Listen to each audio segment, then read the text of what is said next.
Alright, hello everybody. We are here, Jeff and I are going to teach you a little bit about texture painting in Blender. So, what is texture painting? Texture painting, we'll go ahead first and take a look. I'll have to download something real quick.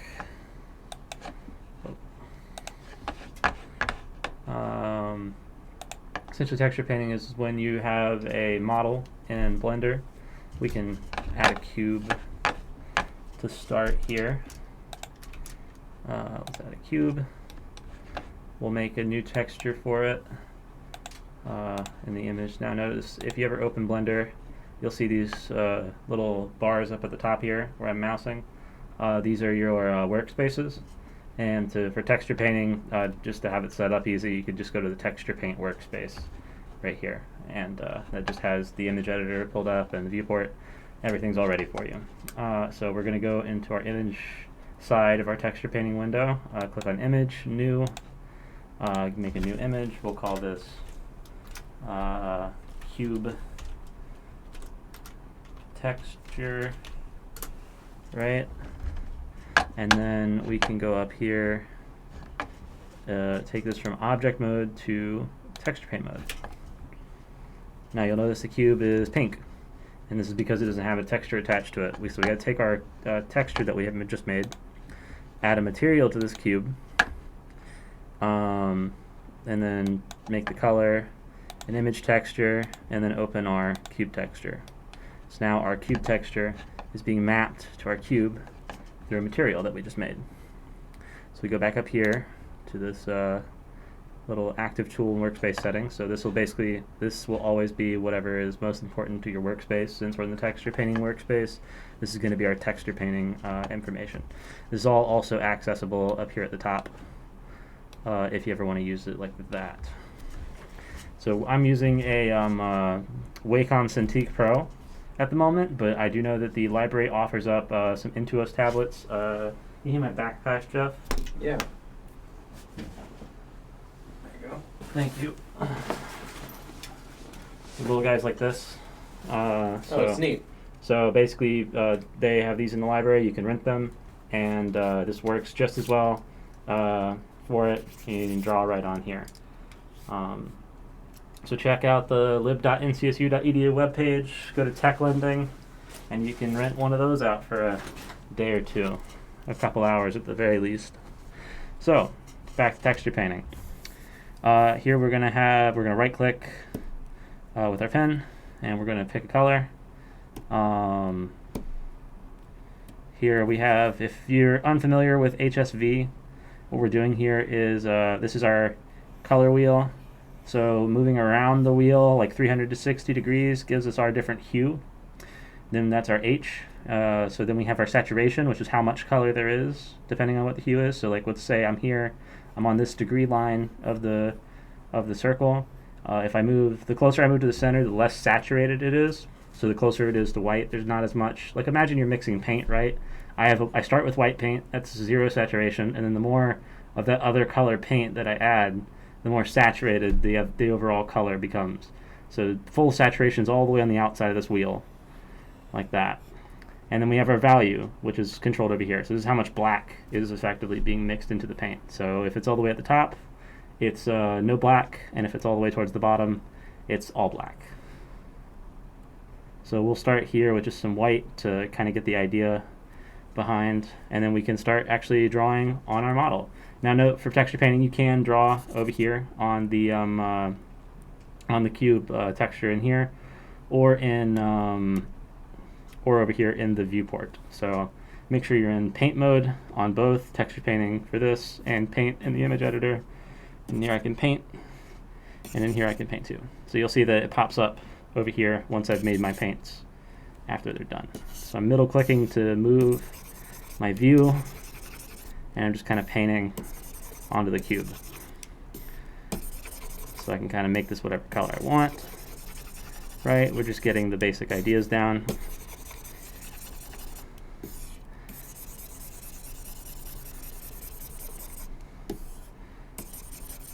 So now our cube is mostly all white. And if you want to touch up some of it, you can go over here. Make sure all the little spots that maybe you couldn't reach from the viewport are all colored in. Nice and white. Just like we want it. Alrighty. So now we have a white cube. So let's add some extra detail to this cube. Some other things to note about whenever you're doing texture painting is you can control the radius of your pen. So like I have my big pen here. The shortcut for this is F if you would like to change your size. So I can hit F and then move my cursor out and click, and now this is my big thing. So if I right click here, let's make it green, right, then I drag this across, it'll be my much bigger thing of green here. You'll notice that that green is not the same green here, so let's right click again, make this very saturated green so we can see, right? It's not as dark. If I go back over it here again, you'll see it gets even more dark. The more I do, I can kind of do lights and then a very dark thing here, and that is because our strength is being controlled by our pen pressure. See this little tick box there? That's saying that this is being controlled by our pen pressure. So however hard I push down with my pen, the more strong this will get. So you'll see here if I slide this down to about like 0.5, let's say, right, I can switch the color to something that'll stand out a little bit more. Let's say red. Right, so if I'll do that, now it's very light red, but if I press down harder, it's very, so kind of light red, I press down harder, and it gets more deep, or more saturated. It's stronger, more strength to your stroke. You'll also notice here that I kind of have these little dots that are following me when I do it. That is how the computer's actually, when you're doing digital drawing, that's what you're doing essentially, is the computer is drawing a dot every so far that you move the pen, and so you want to make that distance smaller to get more of a clean line. But that also lets you do some pretty interesting stuff if you go into your stroke settings. So we have our stroke settings. There's spacing here. If I turn my spacing up here, you'll see that let's switch our color again. We'll make this blue. Now I'm only drawing a dot every so often, right? That's because my stroke setting has been pushed up. So the computer's waiting until I move my pen further before it's drawing the next dot. So it's all editable through the stroke setting here. It's usually, you want to keep it around 10%, maybe a little bit between 1 and 10%. 6 is good. Interesting too how when you hit it from the angle, you get that like sprayed out look. Yeah. On the top there. Whenever you're working in the viewport, it's important to notice that like it's going to paint based on where you're like the flat plane of your view. So if you want to make sure you don't end up with these like stretch markings like that, you'd want to do your strokes over here on the image editor so that you're not getting that warped perspective. Alright, so those are some of the basics of texture painting. There's some more advanced topics that if you get into it you'll learn more about, like masking textures, but we don't really have too much time to get into that today. So we're just going to stick with mainly colors and maybe some separate maps for material properties. So that's our first thing. So let's get rid of our cube. We're done with that for now, and we'll import this chest that we have. So go to FBX, import a chest. Now we have this little chest model we've got. You'll notice that this is again pink like before. So we're going to make a new image. I'm going to call this our chest diffuse. So whenever you're working with models, you're going to have a couple. You can't just name something texture. I mean, you can, but you shouldn't name something texture because there are always multiple textures in one object, and you'll see this as we go forward. So the name for the color texture, so the texture that denotes the color information, like what does this object look like, you know, is it brown here, what's the color, what's the image that's actually being mapped onto it, that's diffuse, or albedo. We'll say diffuse for this. Blender uses diffuse. Alright, and we don't need alpha for that, so we'll uncheck alpha and everything looks good. We'll use chest diffuse. So now we'll do the same thing we did here. We'll go here and make a new material. And then add make sure we have a material here. We'll add a image texture, and we'll change this image texture to our chest diffuse. Alright, there we go. And now if we go into our shading tab up here, you'll see we open up the shader editor. And you can see the node representation of our material right here. So we have our shader that we plug everything into, and then we have our image texture being plugged into the base color, and then this is our image diffuse map. So later on, we'll be doing some other stuff, like we'll be making a texture for the metallic. So where on the chest is it metal, where it's rougher versus more smooth, and then there's some other things that you can do as well, like normals, which we'll get to. Add some extra detail. So back out just the color to start. So chests tend to be made of wood, let's say. So wood tends to be a pretty brown color, so we'll try to find a brown color in here. Somewhere between red and orange. Give it a little bit of extra saturation to kind of give that warm tone, make it a little darker. That looks good to me. Then we can start painting. I want to make our strength more so we can get a nice hard color. Paint all over it.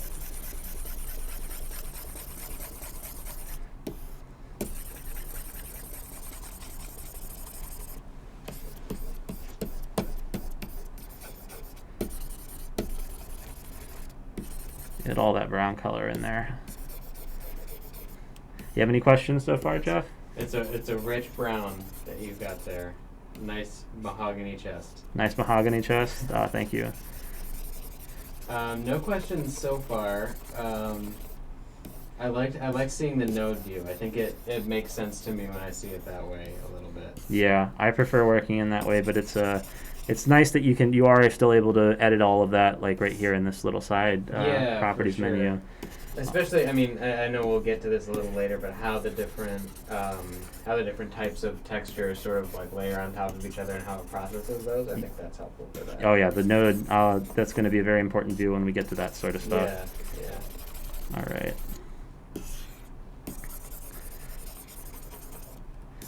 So, let's see here. So you'll notice over here we have some spots that are not colored in yet where our mesh is laid out on our UVs. Now, luckily for us, that cube we made and this chest already had its UVs made for us. But whenever you're texture painting something, you want to make sure that it has generated UVs.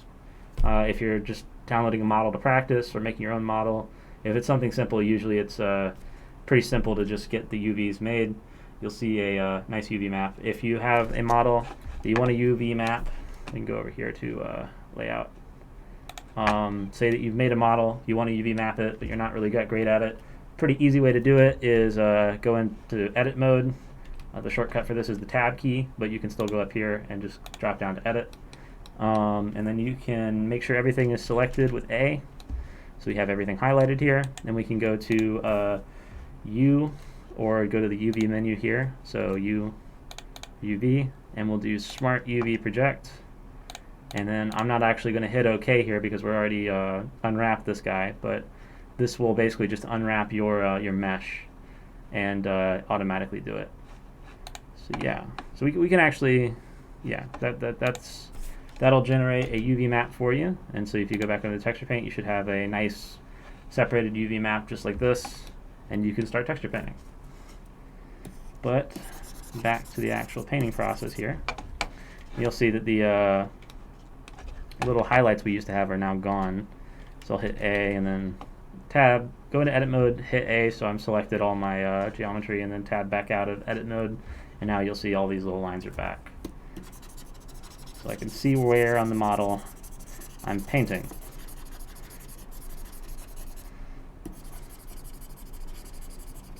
So I'll go in here on every one of these little wireframes, make sure that I am painting everything, because we're just getting started. We want to make sure all our mesh has texture somewhere, so that it's not just empty texture. It's not going to look like an error whenever the person looking at it, whether in game or you're seeing for a render or something, is using this.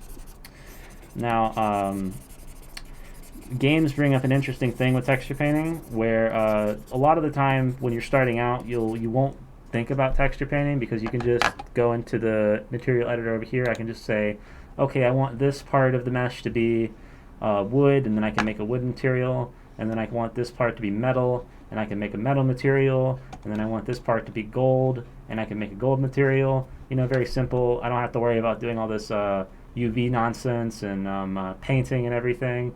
It's very simple. The problem with that, though, is that you have now on your object 3 materials, and materials eat up a lot of memory space. So when you're working in games, especially, or any real-time rendering engine, having multiple materials on one object is going to really kill your rendering speed. So the way to make this faster is to use one texture, or one material, with a couple textures on it, and texture painting lets you do that more efficiently. So you can layer on a texture for, you know, making this gold and metal and wood all over the place, but you can do it in one material with 3 textures as opposed to like 4 materials, which makes it a lot more efficient. I feel called out. That's why all my games are so slow. And probably a bunch of other errors. Oh yeah, it takes a lot of time, effort, and going back through your code and project multiple times to make anything very efficient like that. Yeah. No, that's smart though. I hadn't thought about that.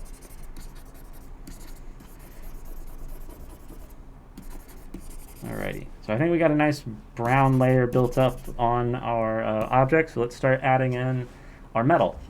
So you'll see here these bands. I want these bands here that are kind of boxing in the wood here to be metal. Actually, I might do the wooden boards first. Let's do the wooden boards that build up the thing here, because what I can do is I can do like the lines for the boards going across here, and then if I did the metal first, those lines would go over the metal that I had painted. But now I can do the line across. I'll demonstrate here so you can get a better idea of what I'm talking about. Make a little lighter thing. Use the F key to make this a little smaller. I'm also going to set my radius to pen pressure, if that'll work. Let's see, we'll go up here.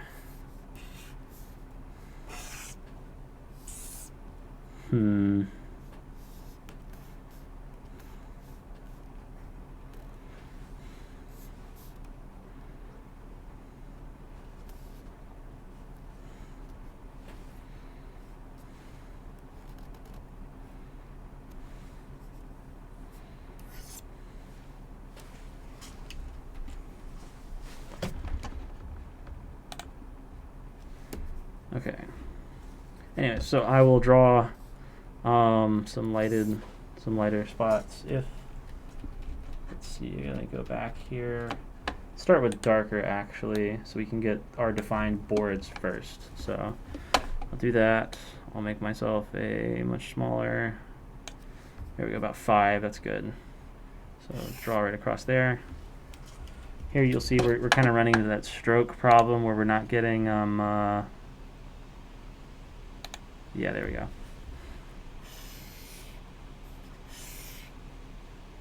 And we kind of have a board here, right?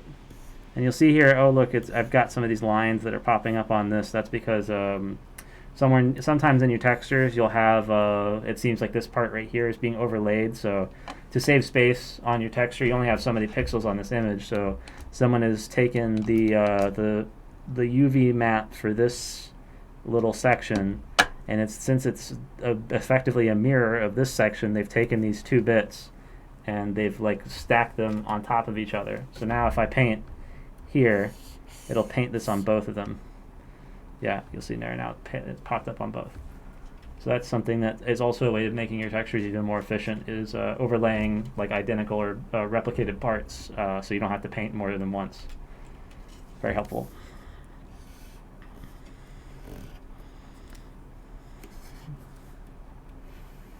Alrighty, and I got some nice board things there. Make sure I kind of connect that across. Alrighty, do some more down here, like that.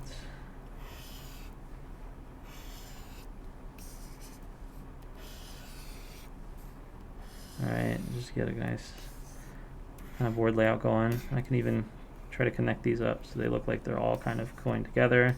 Because we'll go back and paint over these edges here to make them look like metal, so it doesn't matter right now if I paint on them.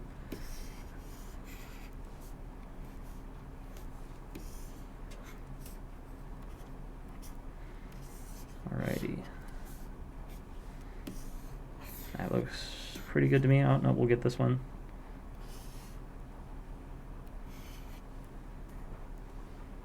Alrighty.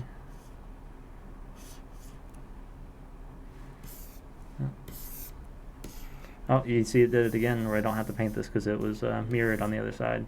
That's this island right here on the UV map. It's being stacked on top of itself. Okay, so that's a nice... Will that carry over? You talked about the game engine thing too, so like if it's doubled up in here, that'll... carry over, yes. Even more efficient when you go into the game engine? Yeah, exactly. Because Cool. you're using... You can use a smaller texture.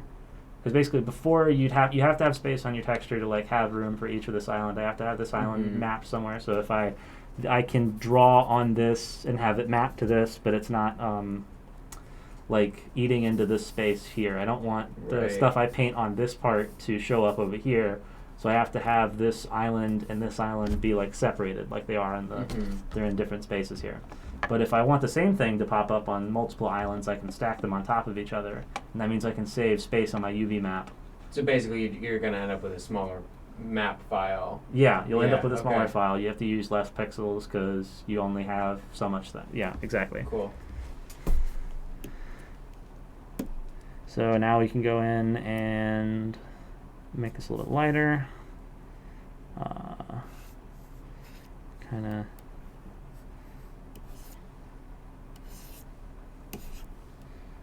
Yeah, maybe a little bit more light than that. There we go. There we go. Now we're gonna get in some wood grain.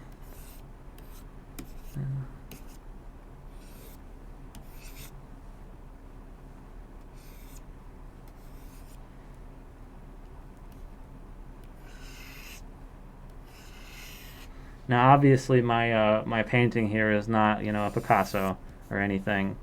I have only so much time to do this. If you want to make something look good with some enough time, patience, and effort, you can make things look very nice. I think last time I texture painted something, I spent most of a day on it, and it was like a grenade for a first-person shooter that I'm working on.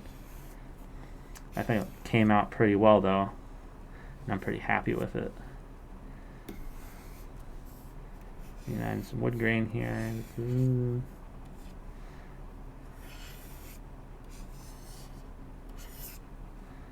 Right.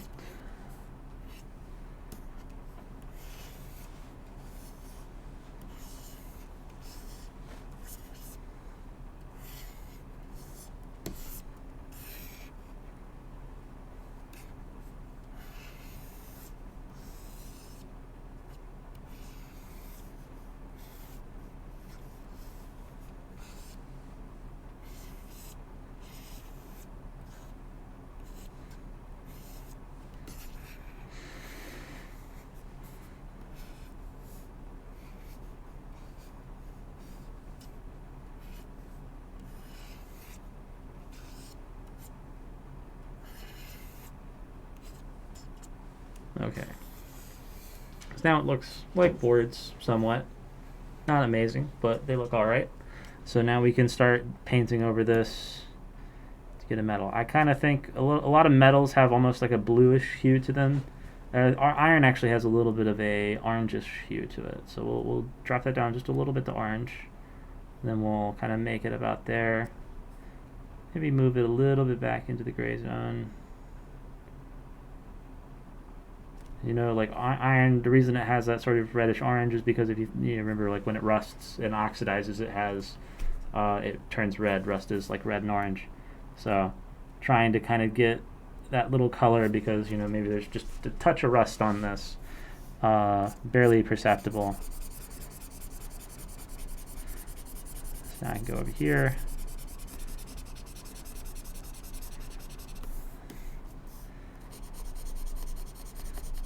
Color this. So I'm going to do this on all the bands. I'm gonna make my radius a little bit bigger.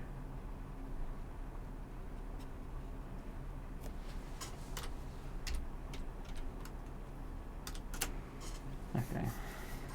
So now I can paint a little bit more.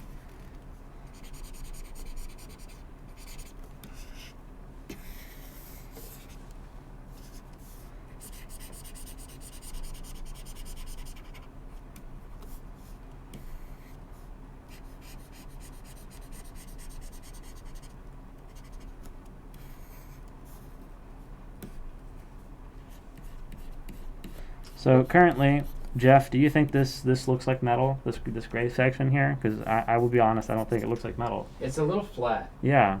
How do you think we can get this to look more like metal? Well, I suspect that we can do something with that metallic input that I saw when you were looking at the nodes view. Yeah. I don't know exactly how we do that, but I bet we could plug something in there. Well, I would normally do, and I know I've learned now that this is the wrong way, I would do a separate metal texture and put it on each of those faces. But I'm guessing that there must be a better way. Yeah. I think you're right. You're on the right track with your thinking. And we'll go ahead and show it off with these two bands here. Sure. Before we get to the rest of it. And you'll notice that I've kind of drawn a little bit over on the rest of the things. We can go back and clean that up later. One thing that's helpful that I have not had too much experience with is masking your textures. So what you can do is paint basically where you want to not be able to paint on your texture. So like I can go on this, where is it, right here, masking, and I say, okay, I don't want to be able to paint where I have already painted on this wood. And once I've masked everything out, I can just get a real big brush, like this, and just paint over it like that real quick and dirty. But since I've masked everything out, it'll only paint on the parts that I want to paint on, so I don't have to be so fine detailed with this. I have never done that before. I do know it's a thing that you could do. So for the purposes of this tutorial, I'm not gonna try and learn on the job. But yeah, so here we have our this map. So let's go into our image here. We'll save this image. Make sure you save your images before you move out of them. You'll know if you need to save if there's this little asterisk here. Because if you switch to another texture to work on and you haven't saved this, it'll get rid of all your progress and just reset it to the basic black image that you started with. So we'll save this as chest diffuse. We'll save it. And now if we leave, we'll be able to make a new image. So we'll do image, new. Call this one chest metal, 1024, 1024. Okay. We'll go into our materials view. Don't need to add a new material. We'll go into shading here. And what we will do is we will duplicate our image texture here, select the metal texture, and plug that into our metallic. Makes sense. All right. So now what we can do is go over back to our texture paint. And we'll see that we are on the chest metal. And for this is to let you see exactly what you're doing on the texture. If you want to see what your actual material is going to look like after you do this, you can go here to your material preview. And we can go now and paint. With metal, you don't really want too much of a gray value for metal because things are either metals or they're not metals. So you don't want much of a gray value. You want your black or white for this. So we're going to go white. That'll set this to metal. So whatever we paint white on here is going to look more metallic. So I'll try to do that now. And you'll see the change update as we paint.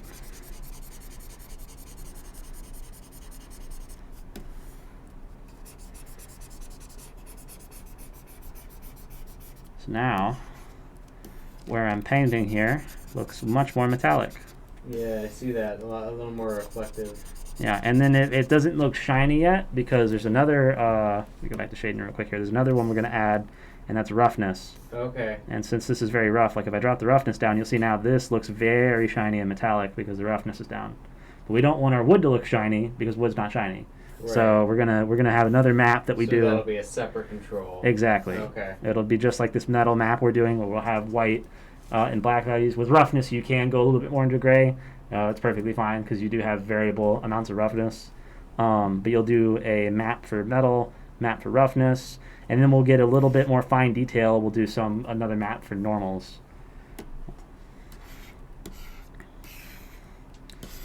Alrighty. So we're back in here, metal.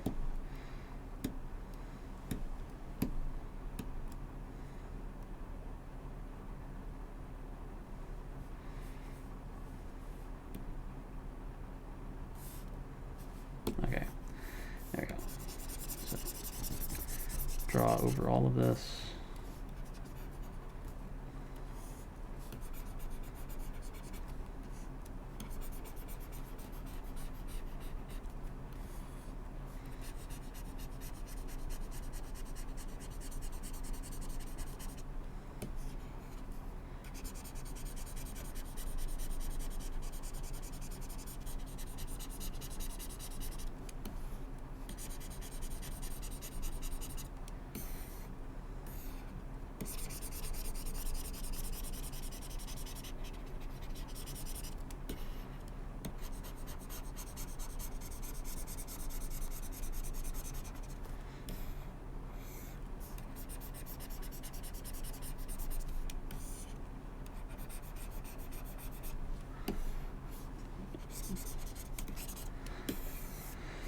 All right, so those bands look pretty good to me now, or at least pretty metallic.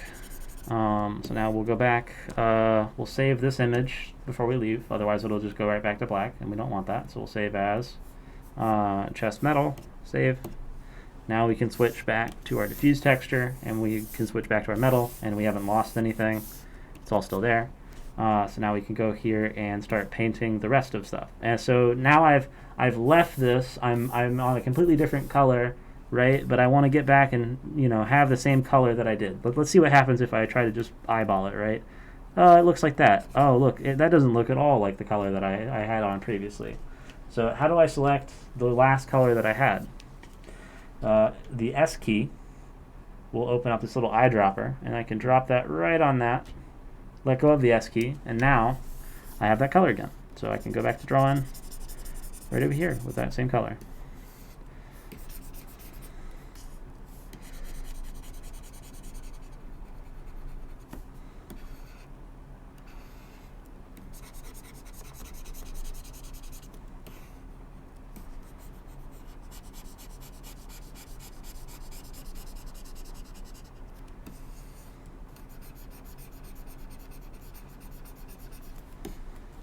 Alrighty.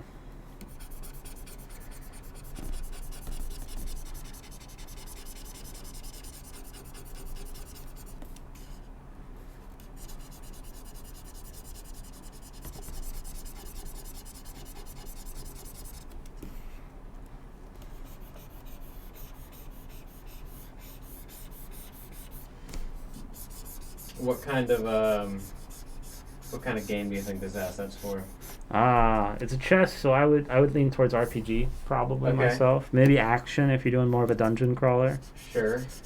We have a lighthouse asset that we were thinking about using too. Maybe it's a coastal. Oh, like an adventure game. Yeah. Yeah. Finding all the shipwrecks that didn't make it to your lighthouse. That could be fun. Like a little treasure diver, scuba game. I like that idea. Yeah. Yeah, maybe you're an evil lighthouse keeper. So an evil lighthouse keeper. Well, yeah, I mean you're luring ships to their death. Oh, okay. Or someone else's, and maybe you're investigating, like Scooby-Doo style. Uh-huh. Yeah, I like that.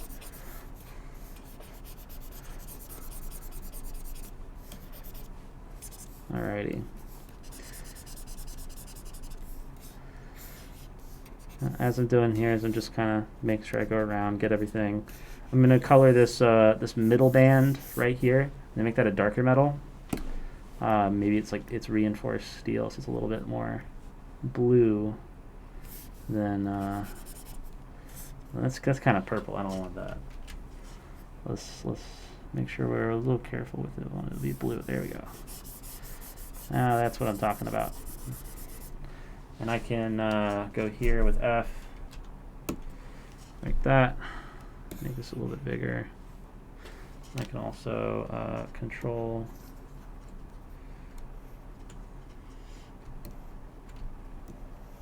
There we go. Zoom in.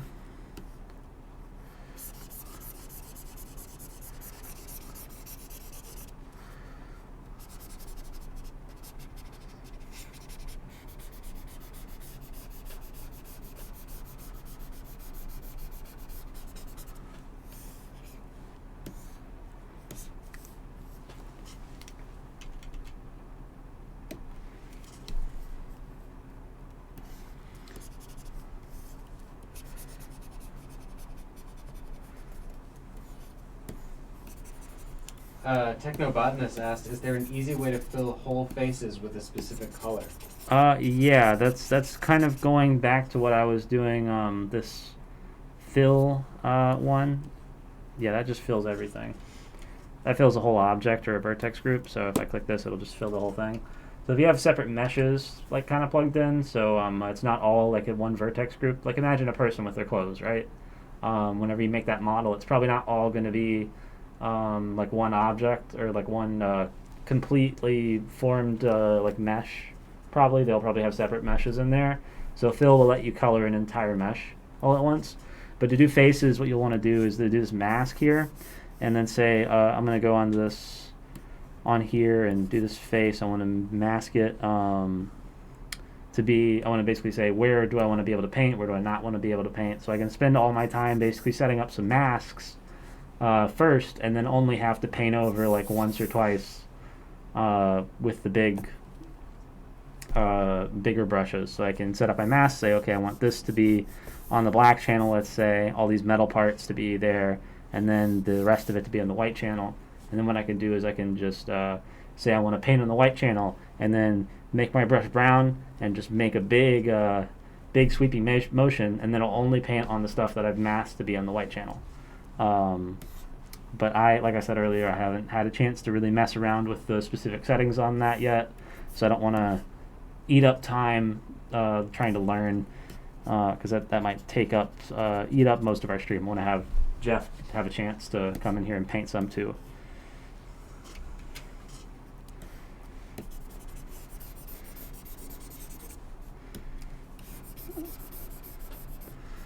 Yeah, try and go as fast, quick and dirty as I can here.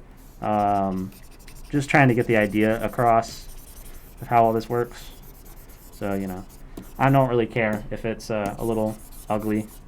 That's what, if you're working on an actual game asset or something that you want to show off to people, you can put some time and effort and care. Look into texture masking for when you're painting. I'm sure there's plenty of YouTube tutorials that go over how to do it well. But yeah. It's a pretty heavy-duty looking chest. It looks like it could survive a fall off the ship. Oh yeah, no, I think so. Especially once that metal pops. Get some nice gold here.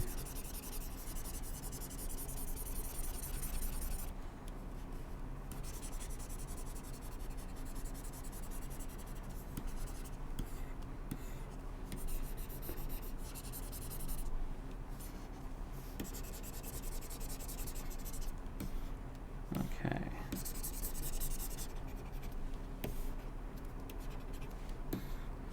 Alrighty. So yeah, it's very obvious that it's not. There's some parts. So what you can do here is after I've colored this big section, I can go back over. Oh, that's not what I wanted. There we go. What? There we go. Okay. So I can kind of fine tune this. Another thing I can do is I can make my radius. I can do F. Make my radius very small.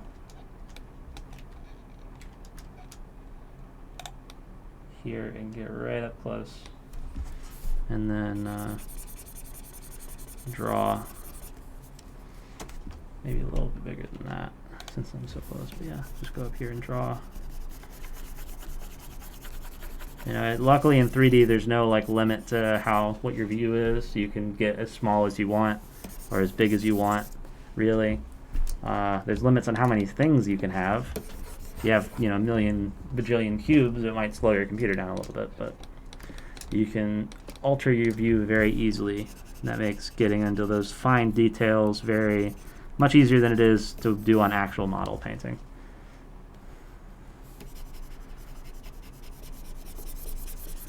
Maybe you have a solution for this, but sometimes when I'm trying to get into like the super fine details of an object, I feel like the more I zoom in, the slower it zooms. Ah, yes. Now that is because Blender has this like that. Yeah, exactly. So Blender basically has this thing where we're gonna like exponentially slow down your zoom because you're getting closer and closer to something smaller. Mm-hmm. But what you can do is, let's say like I'm focusing on this vertex here. I can get really close to it, right? And infinitesimally smaller. Now I'm barely moving, right? Right. Right. It's moving so slowly. I can hit the period key. Or let's just do tilde, because I know everyone has a tilde, and do view selected, and that will reorient my view to this, and that'll also reset my zoom amount, so I can now. That is great. Okay. And there's still a limit to basically how far you can go. It's got that kind of clipping threshold, but yeah, that's fine. But now, say like I do this, I hit period from all the way out here, I still snap right to it. Nice. Okay. So it means it reorients your thing. So in case you ever get a camera that's like all manner of screwed up, you can go back through and just do period or tilde view selected. That's so good to know. Okay, yeah. Thank you. Yeah, no problem. Alrighty. I think that's getting there. I think we'll need to go back through and maybe repaint some of our wood, but let's get back to our metal map so we can make some of this look more metallic. So now we're going to go over here and we'll make this white again.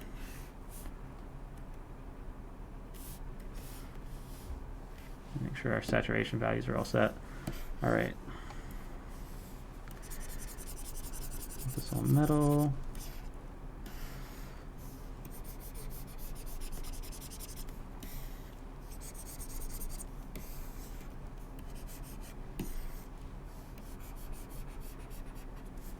Alrighty.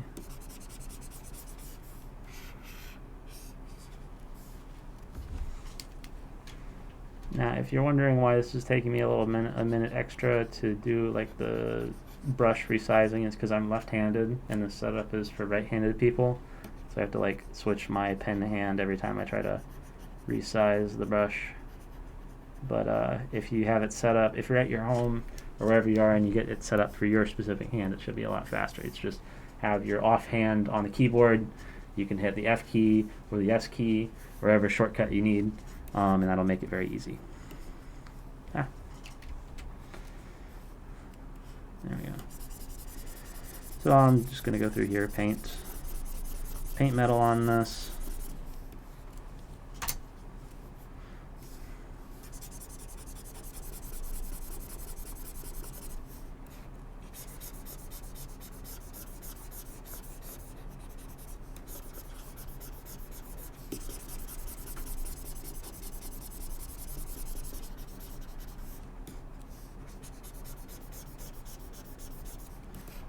Nice.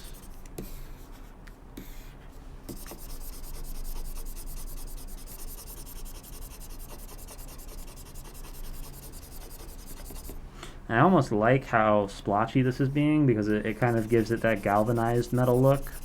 You ever kind of like have a metal come off and it has those like splotches on it where it's been chemically treated? Yeah, totally. Yeah, this kind of gives that view, not intentionally, but hey, you got to work with what you find. Sometimes when you're just messing around in 3D, you'll notice something, just make something look somewhat sort of way, and that can be helpful. You'd be surprised at how, like, you look at something, you're like, wow, that's so realistic, and then under the hood, someone basically just said, okay, well, this this random thing that happened looks kind of similar to the real thing. I'll just use that, and then you see it, and you're like, wow, that's exactly what it looks like, and it's just a trick of the light, basically. For sure. You could probably even get like a decent like rust texture that way if you wanted to go with like an orange or something. Oh yeah, yeah.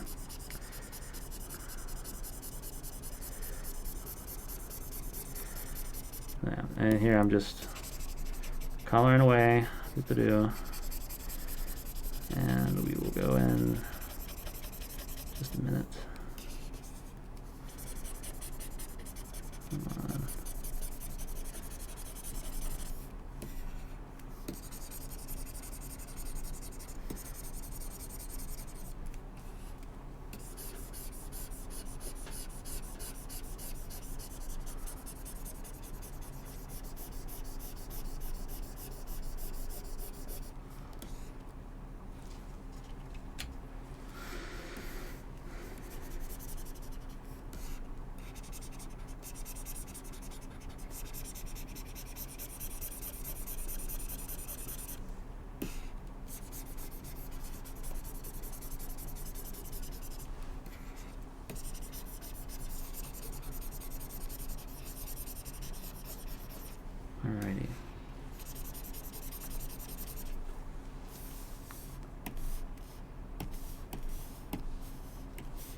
Okay.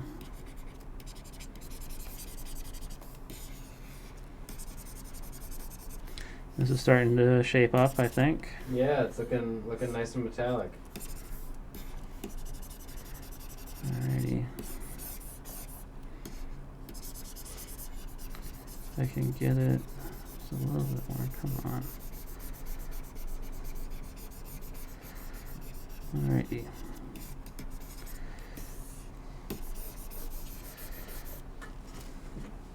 So now we've gotten our nice metal map, mostly all laid out.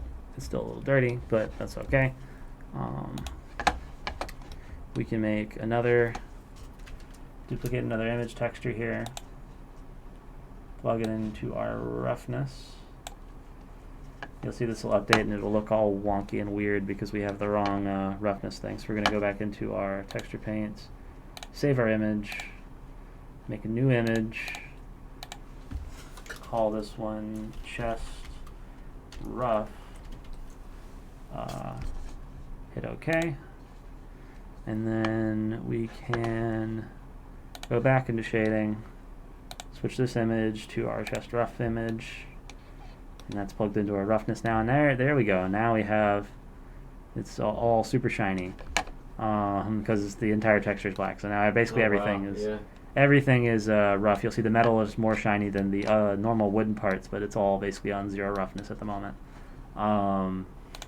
As we go, we probably want to start by making it about a little bit middle gray value, probably something like that, and just doing that. So we have a base roughness for our wood, maybe a little bit like that. There we go. That's better. There's base roughness, and then we will go and make things very smooth, or the opposite of rough, as we move here. So now we can go here. Let's make basically, I want to keep this middle band here kind of rough, not this rough, but less shiny than the other parts. So we'll leave that one alone for right now. We'll go over to the rest of these right now, and we will, this is lighter. I don't want that, I want darker. There we go. Now you'll see it kind of makes it nice and shiny when we paint over it. Sorry, dark is shiny. Yeah, so basically it's a roughness map. The lower your value is from, black is 0, white is 1, right? Right. The lower your number is, so the darker your color is, the less rough it will be. So the more smooth and shiny. Cool. Sometimes you'll see this called glossy instead of roughness, and it's just the opposite way around. So the more glossy something is, the less rough it is, and vice versa.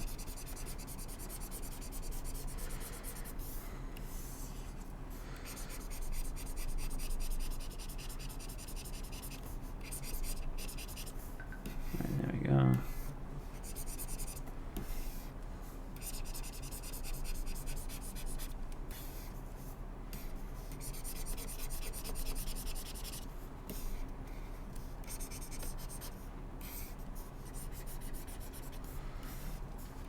Okay.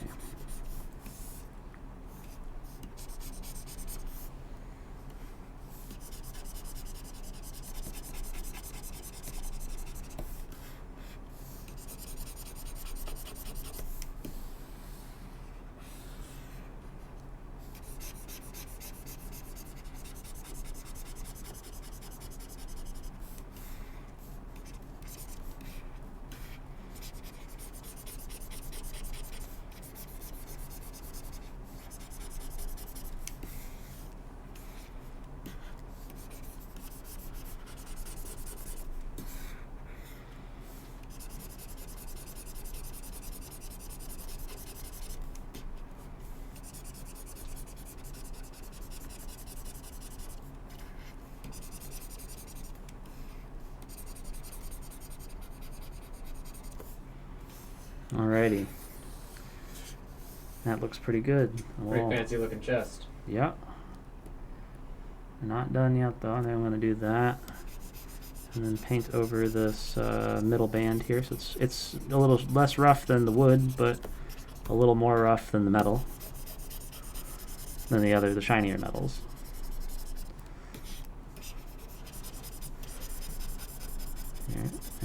dun.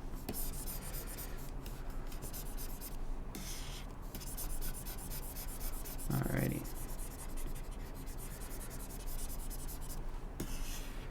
Okay. Now, yeah, as normal, there's spots that I've missed here, but it's for the most part. There's our metallic and roughness map. So now we're going to go back in and we're going to, I think, go to diffuse, and we're going to clean up some of the wood. I'm just going to make it brown to start off, and then we'll add some cleaner lines here. So let's actually use our S key here, and we'll go there. We'll do S. That'll pick up that color, and then we can go back in here and just draw over all this.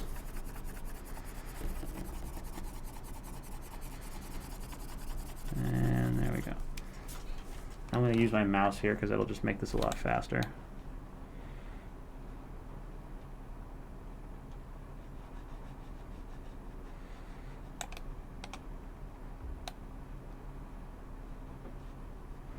And you'll notice there's still some parts where it's like discolored. That's because we have splotches there from the other maps. That's kind of the reason I'm going through and just making this a flat color again, so I can just clean it up a little bit. I'm gonna go a little fast here because I want to have you have the whole second hour to work on stuff. Sure.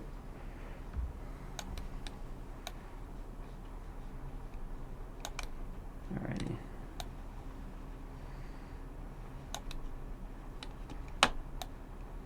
I'm impressed though. This has been a quick, you know, with even like spending an extra like half an hour, I bet this would be like just super clean. Oh yeah. If I could do the masking stuff on command, it would be super Yeah, cool. maybe we'll do that next time. Yeah, that's a good idea. Do more complex model Yeah. and mess around with masking.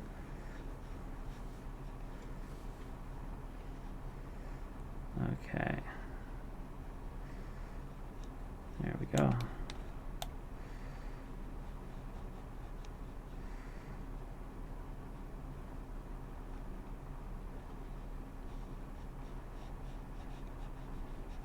Okay.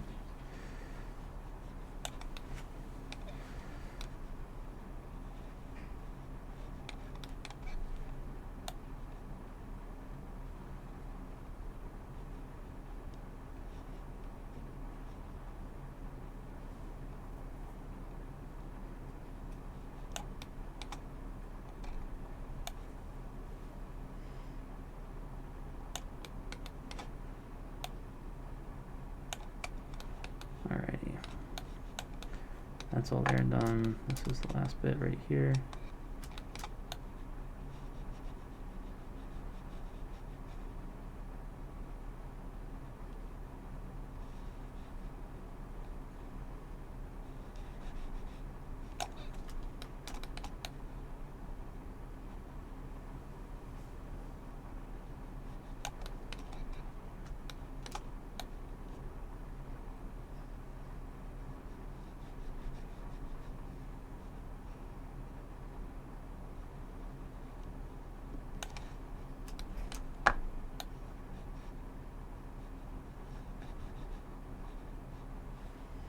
Okay. There we go. So now that's mostly cleaned up for the diffuse texture. We will save this.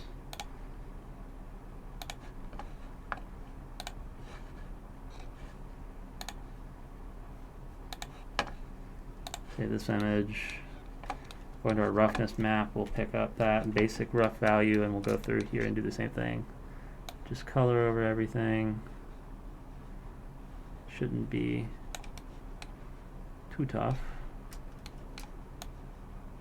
You'll see it's mostly the metalness that we kind of got everywhere.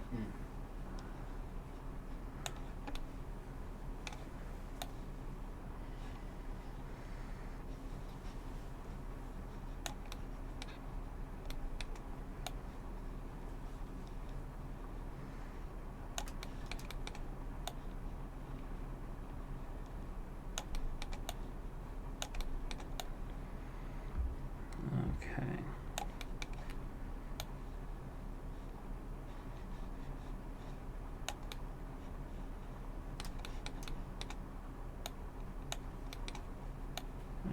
it's the same thing. So alright, so that's nice. We've gotten our roughness mostly updated. So now we'll go through here metal, and we'll go and pick black. And there we go. Now we're actually really fixing this bad boy up.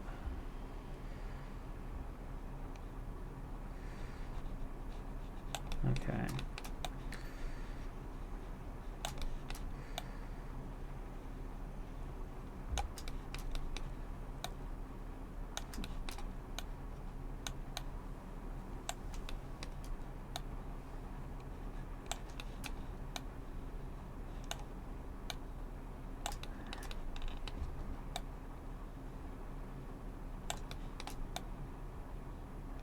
One thing to also note about if you ever have to do a dirty model like this is that metal, it's like mostly metal basically, but like a little bit of a not metal patch there. That'll look better than something that's not supposed to look metallic being metallic. Mm. So in emergencies, err on the side of making metal, like kind of overdrawing onto the metal bits. You don't want to have your metalness be on things that are not metal because that just looks all kinds of wrong. Especially this like super polished, really sheeny stuff that we've got going on here. Exactly. Like wood does not at all have that property, and so it's just gonna make you think something's wrong whenever you see it. Okay.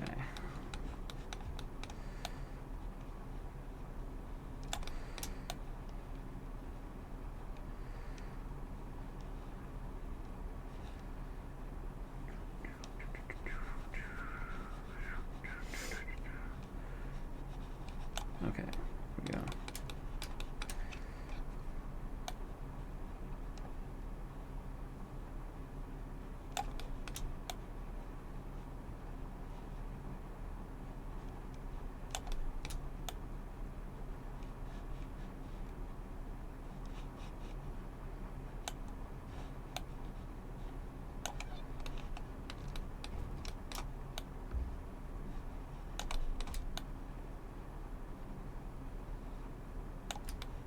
All right, there we go.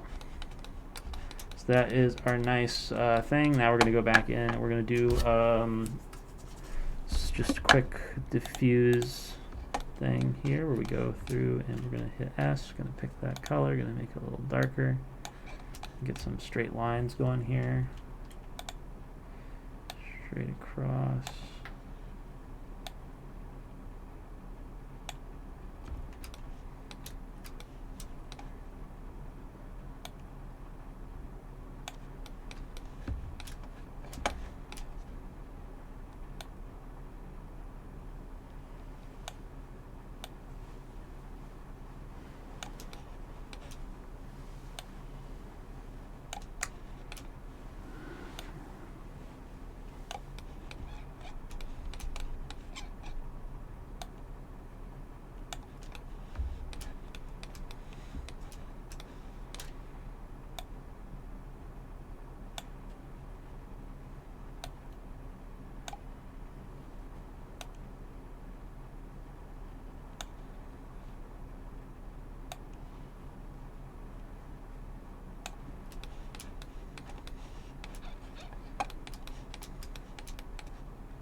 Okay.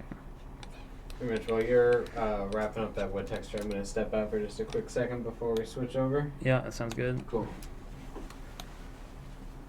So I'm just getting this all nice and good. Alrighty, let's just go back, save this real quick, and then we will go to our metal and just clean it up some more because I forgot to do this one bit here.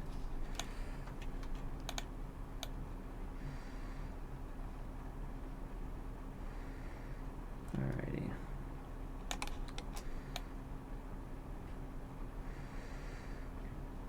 Okay.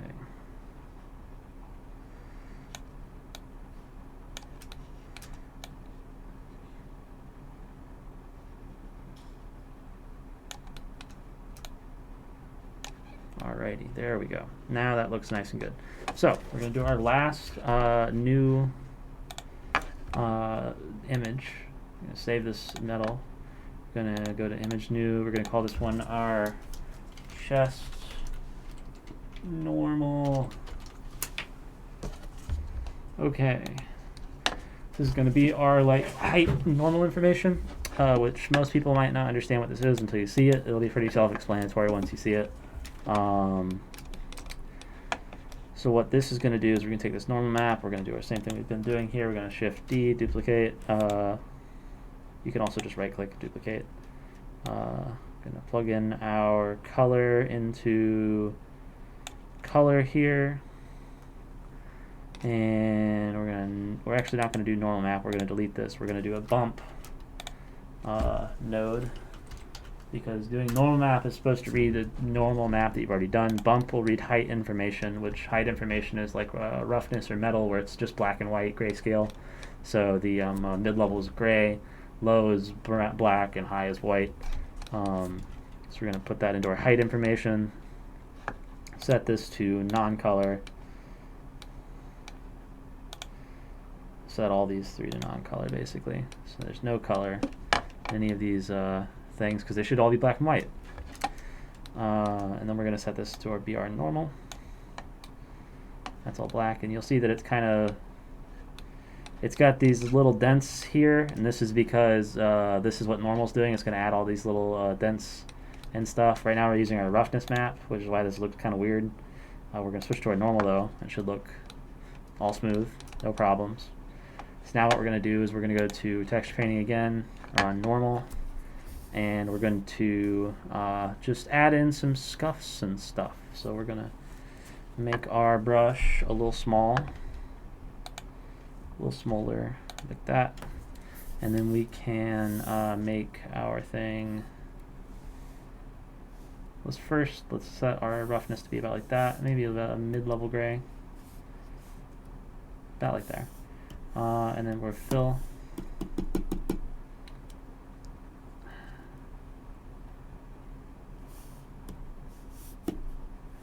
Just like that. Like that. So now everything is all done. And you can see here that I've drawn a little bit of a darker gray value, and it's already popping up. So you don't have to be very this can be it's very easy for this to basically just show detail. You don't have to be very different with your values. So we go here now, we'll select a dark color. So now we're going to be digging into the mesh. So Jeff, while you were gone, yeah, I've started up a normal map. Nice. So now we're going to be able to... This is good because this is one of those things, I don't even know what a normal is. So yeah, so normal, here you can kind of get an idea for it when I'm drawing it here. Sure. But is it going to kind of simulate depth? It's going to simulate, basically what normal is doing is it's using shading.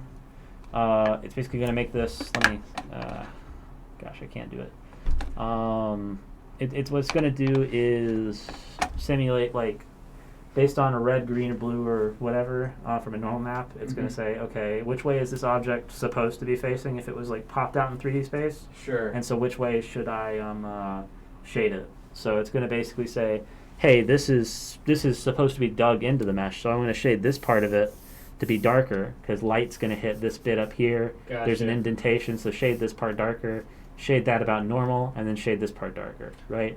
So it's going to basically use some complicated shading algorithms to make it look like it's indentation. Without having to make a really complicated mesh. Exactly. So you can feign a lot more detail with normal maps than you could with things. So basically all your like little dents and scratches, if you've ever seen like a super high-res game, like they have like this really realistic looking hand, they didn't model all the like pores and extra things like you know, like on your palm you have all these little indentations that you can just do that with normals. That's how a lot of things will do it. So. Oh, nice! This is really useful. Yeah. So what we'll be going through here. We'll be making a normal map. So I'm just gonna kind of digging this in.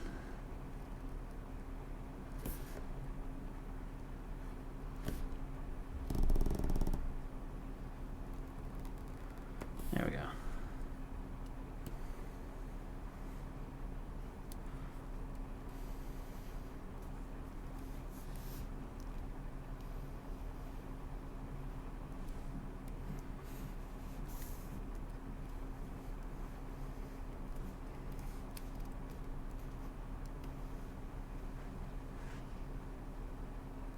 Alrighty.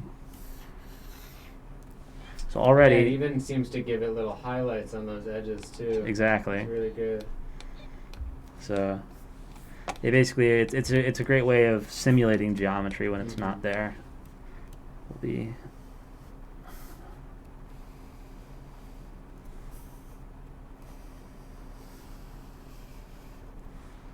right. Okay.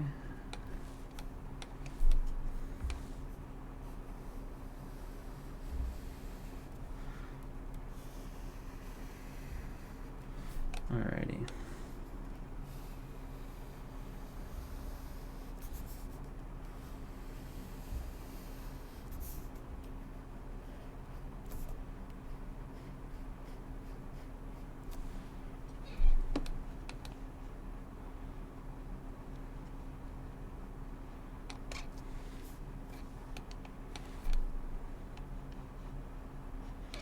Alrighty.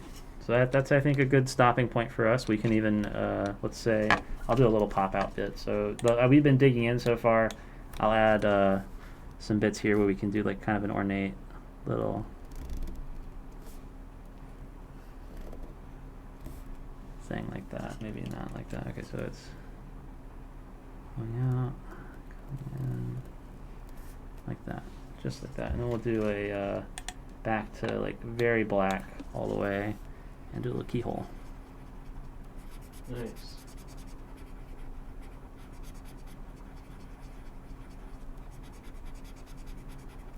There we go. So now we have a chest. All right, I can't believe how much depth it gives.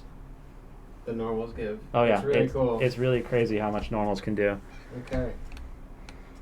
And that because you have so much that you can do with normals, you can make an even less dense mesh, like geometry-wise, and you can get away with a lot. Like if you've ever seen like a piece of armor or whatever in a game, right, and it's very ornate or something, it's got all these carvings and stuff on it. That's all normals. Yeah. The only thing that's actually get some texture brushes in here sometime. And, yeah. Okay. And another thing that you can do that I haven't talked about is you can do this little texture thing here. You can say, I can put a texture like, say, a little splotchy, like, you know, you do different brushes and like a painting software or whatever. You can do that in here with this texture thing. So you can input a texture. Say I want to draw this like splotchy bits or dots or something, right? I can input that texture, and then I'll draw that texture onto whatever map I'm using. So then I can have like these multiple different things. Wow, so you can do decals with that. Like say I want to have like this like a slanted little caution style little indents everywhere on like say a sci-fi crate, like these little indented slats. I can just input a texture for that, and I don't even have to draw. I just hover over where I want it and tap, and then it's set in there. Nice. So yeah, I think that's a good start there. Let's put this in our collection 1 and hide it, and then we'll make a new collection, and we'll call this Jeff Paints. Technobotanist says, wait, can you use an image in place of a color too, like painting wood grain? Yes. That's what you were just saying. Yeah, that's exactly what you could do. You could find an image online, and let me see, texture paint. Yeah, you can with the texture painting. If I go into, I don't have an object selected. 1, 2, texture painting mode. So what I can do here is, like for example, I will see if I can find a texture in here. We don't have one. New texture, image, open. Is there any image on this thing that's interesting? Camera roll, no. Save picture. Sadly, there's nothing on this streaming computer that I could. Oh, there's a zoom icon. Aha. So I now have the zoom icon as a texture. So I have this texture now, and so now whenever I paint, I can just, you see it's going to do a little, it's doing a normal, that's why. But I can go back out here to texture painting mode, put it on this, and now it's going to paint that that little circle because that's the Zoom logo. So it'll just kind of tile like that. That's the J. But so getting like a gritty texture, putting it on the normal, and then either making it dark or light, you could add a lot of depth. Yeah. Cool. Okay, why is this not? I have opened you. What is zoom icon rock house? Oh yeah, that's right. Anyways, the zoom icon. Yeah, there we go. Little decal. So you can paint zoom on there. So that you could basically do that. Just do any image and then do it. Now that's the zoom chest. There's secret emojis inside of it. But yeah, that's the basic idea. So we'll get rid of this so that doesn't pop up on Jeff's thing. I'll just get rid of this texture. But yeah. So let's go back to layout here. We'll import a new version of that same chest that we used.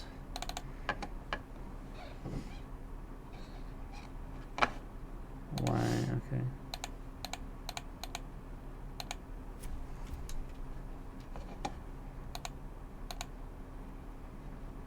Okay, interesting.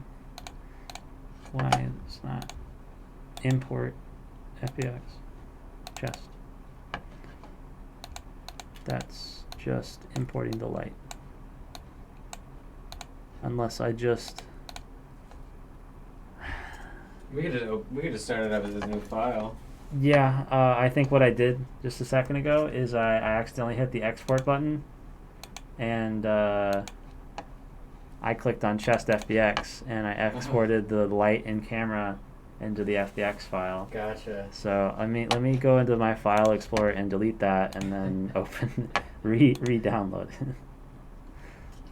Gotta be careful when you're exporting. Right. Dangerous activity. Yeah. Alright, let's see here. Downloads, get rid of chest here. Delete. Go back into my mail. Download again. Open up Blender, which we already have open here. We'll go into File, Import, FBX. There we go. Now it's new. That can go onto Jeff Paints. We'll get rid of all this extra stuff. And all right, Jeff. Rad. Okay. A lot of this setup, you're gonna have to fully re-walk me through. Hey, but that's the important part. You get to yeah, learn. I know. Alrighty.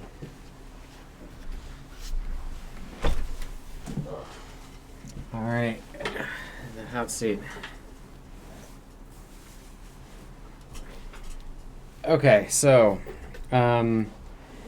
what I think I remember, I want to go into the texture painting thing here. Yes. So first things first, you're going to want to add a material to that chest because currently it doesn't have one. Right. Gotcha. So As you're in texture mode right now, you got to go into material. gotta go into material. Should be that little circle with the. Oh, down first, here. Actually, make sure you select the chest first. Gotcha. Oh, okay. There we go. So I'm on chest 2, chest O2. So it has this pink material on it. All right. So it already has material on it. Good. So now on the you can go into shading and you should be able to add an image texture.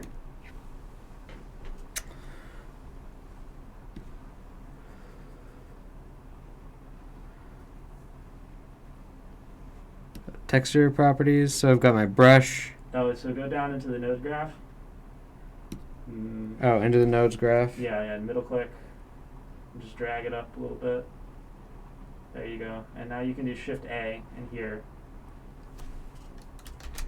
And then search at the top.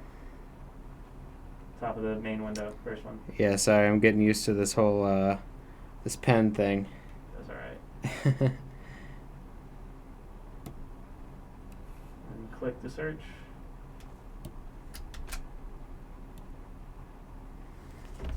Just use the mouse for that.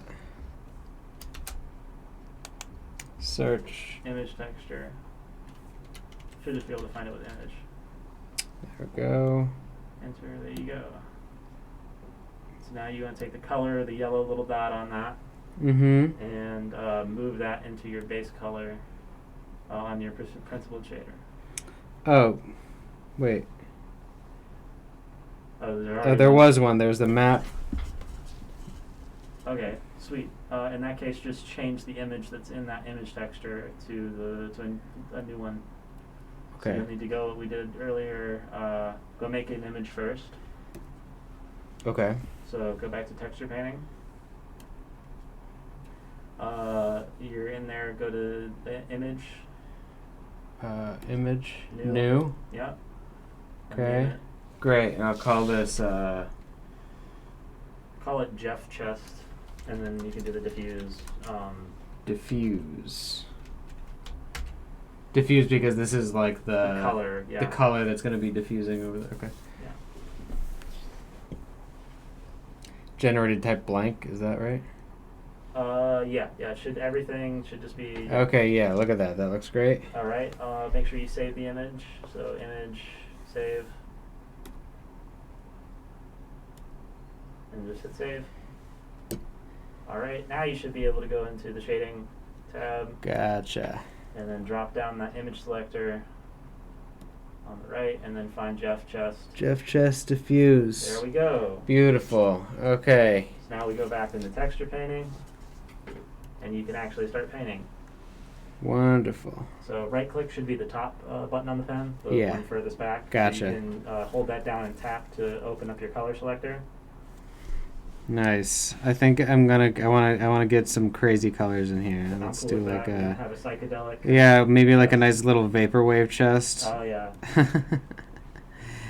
yeah. Extremely chill chest. Okay.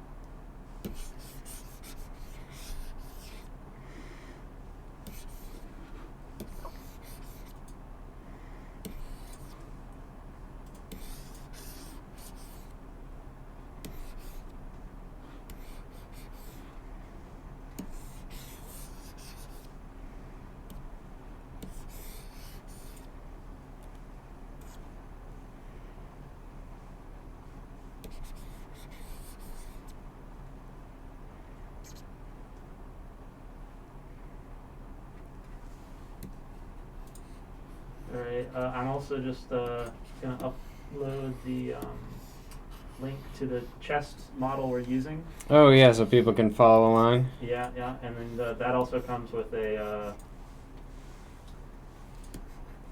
It comes with some textures that are already in there. If people want an example of how you can. Nice. Oh, I need to log into Twitch to be able to do that.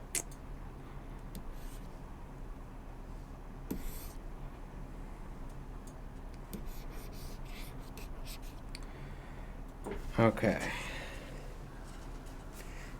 Purple chest and what is it? Shift middle. There we go.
Looking good.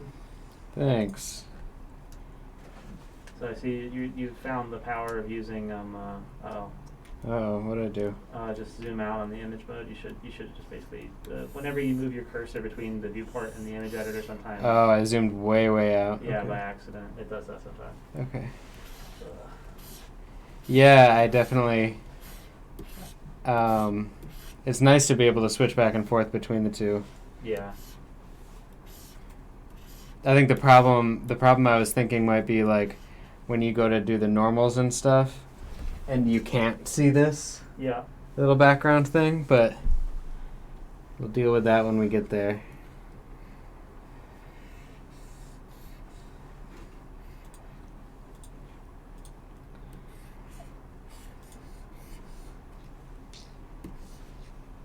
So here we go. I'm gonna post the link in there.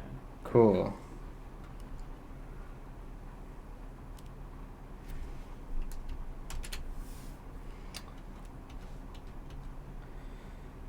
Let's see. And I don't have many tricks up my sleeve, but the one I like is the brackets as the brush size change. Oh yeah. You can just go little steps. I like that too. The F, I always feel like I screw it up. That's true. I didn't know that Blender had the brackets. Yeah, it's one of those things. I'm used to using like Photoshop and stuff. Yeah, I've used it in Photoshop. I didn't know that Blender did it. It's definitely one of those things I just did on accident because I was like. I think I learned the Blender like F key version first, and so it just never registered that I could do it in Blender too. Mm-hmm.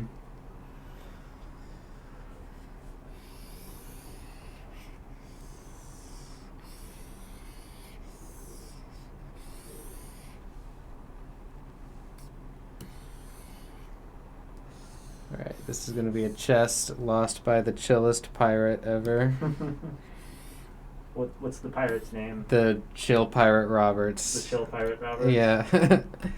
Let's see, what am I missing here? Where are you? Chill Pirate Roberts.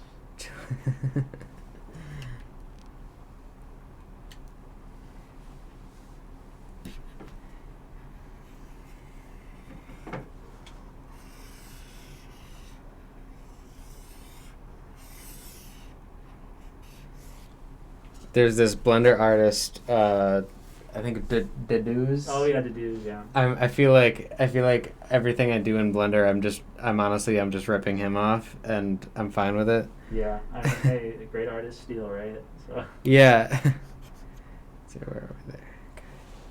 I know he does a lot of cool stuff with grease pencil. I think we should get RJ in here to do a grease pencil workshop. Yeah, I started learning the grease pencil last year, and I don't know, I feel like I never got really good at it, but it's so fun.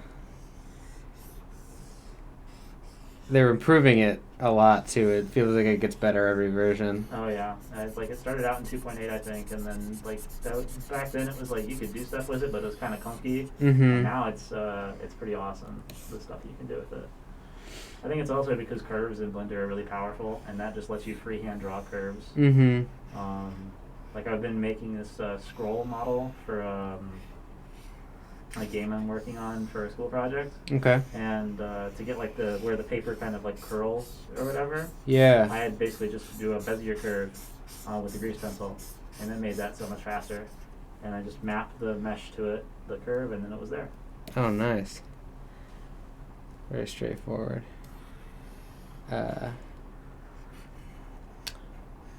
With this, the unwrapping is always funny because you just have to poke at it and then find where you poked on the thing. Yeah.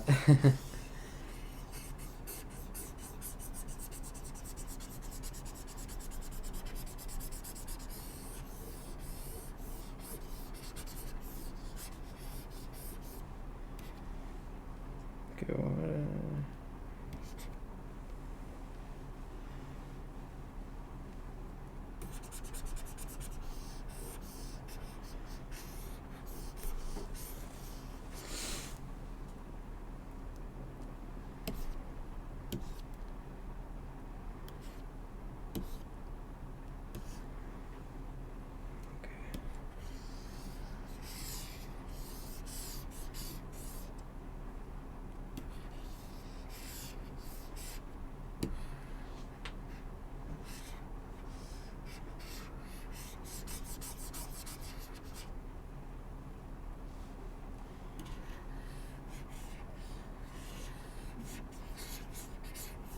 All right.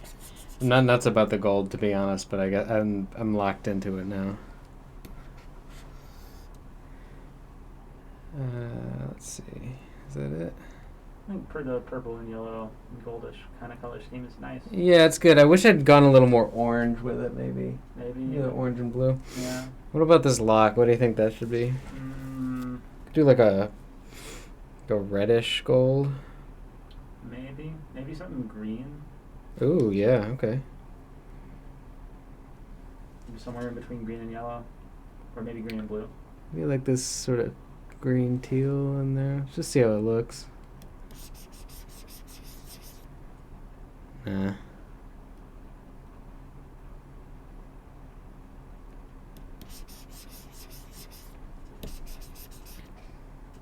So you also have some other tools that I haven't mentioned yet. Yeah, sure. On the sidebar, you have your pen tool selected there up top, right?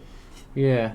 Then you also have your your soften tool. So if you have any edges that are kind of like a hard cut between two, Okay. you can soften. That's like smoothing your paint, basically. Okay. And then you have smear, which lets you like smear colors into each other. That's good for doing like some color mixing. Oh, okay. Maybe I'll play around with the smear for this, whatever the texture of like the wood is gonna be. Yeah, that'll kind of give it more of a swirly look to You it. could get like lines, and then to get those like striations, maybe we could try the smear. Yeah. What other color do you think you want to smear into that yellow? Maybe pink?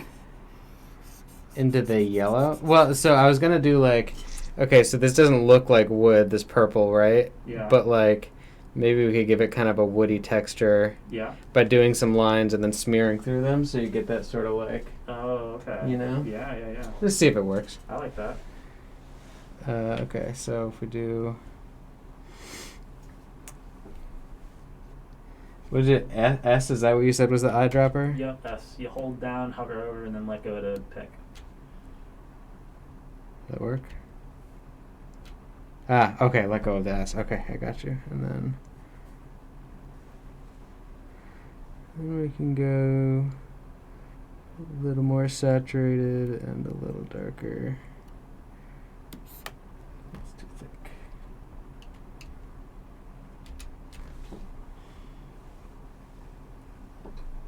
I did it again.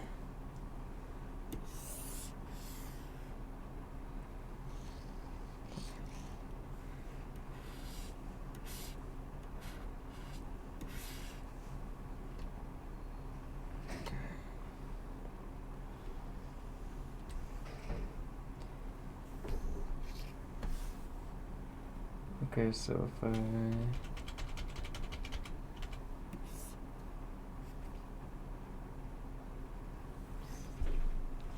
What was the trick that you were saying to make it... See how it's kind of blotchy over there? Where's that?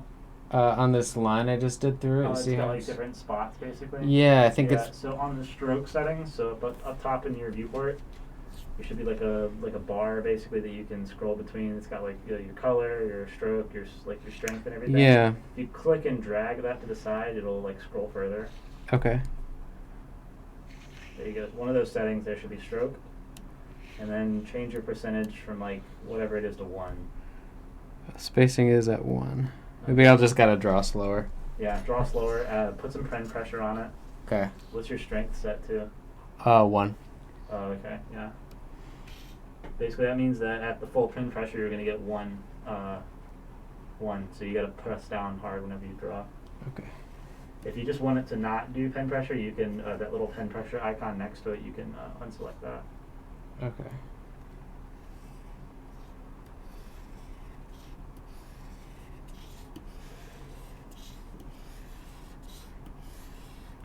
Let's just see if this does anything. Is this smear? Smear.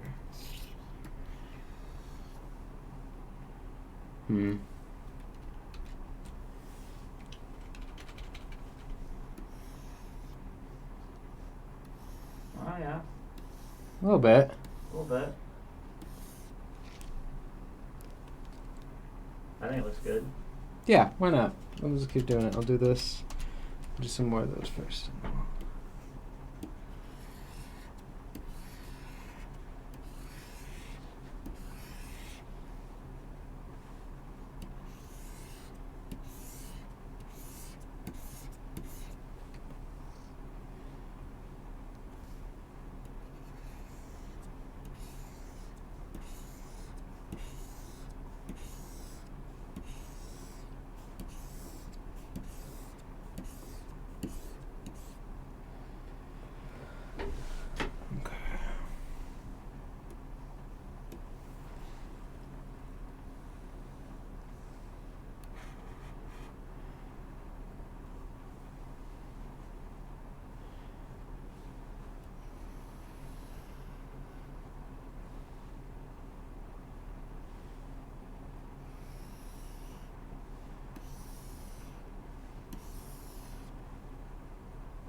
not exactly wood grain, but it's interesting anyway. It's alien wood grain. Yeah. It's got kind of like a somewhere between wood grain and like a tiger stripe. Yeah. Very like Cheshire Cat. Oh yeah, this is a Wonderland chassis. Yeah.